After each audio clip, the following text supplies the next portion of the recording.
people of St. Bart's. Hope you're doing well today. I just wanted to start by saying thank you for all the support and prayers. As Morgan and I were away in England for my thesis defense, we just felt an enormous sense of support, and honestly, there were so many answered prayers, and I'll talk about some of that on Sunday during the sermon. But honestly, it was overwhelming to feel the whole community behind us and in support of this work that I've been doing towards finishing my PhD. So honestly, I've just been overwhelmed with a sense of joy and gratitude, and on a personal level, an enormous amount of relief. So just wanted to thank all of you for the congratulations, for the support, for just the honest outpouring of just community and love that we felt. I'm kind of at a loss for words. It's been such an amazing experience. So thank you for all of that. This Sunday is the first Sunday in Lent. We had Ash Wednesday service last night, and we are in the season of Lent where we journey with Jesus over these 40 days towards his passion, towards the cross, and then out the other side of the cross towards Easter and resurrection hope. And that's what I mentioned at Ash Wednesday yesterday, is that Lent is not a season where we set aside the good news of grace, that Jesus has gone before us in all things. It's a time when we remember that we have a gracious Savior who forgives us and loves us, and who has dealt with our sin and has broken the bonds of death in our life.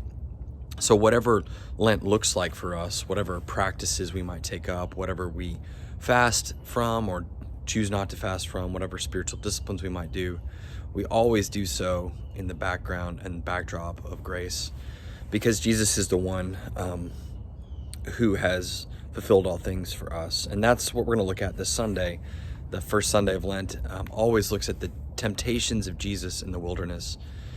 And Lent begins there for a couple reasons. One is that his 40 days in the wilderness are a parallel to the 40 years that Israel, the people of God, spent in the wilderness as they were journeying towards the promised land.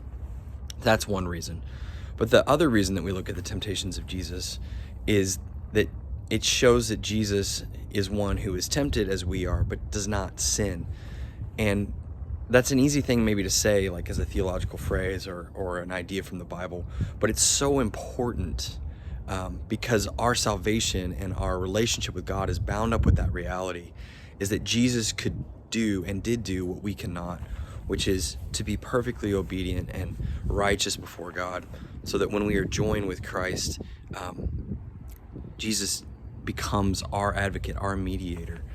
It's everything that we believe about who he is, just wrapped up in this dramatic encounter in the wilderness, when he is tempted to turn bread or stones into bread, when he is tempted to bow down and worship Satan and take over the nations, when he is tempted to fling himself off the top of the temple.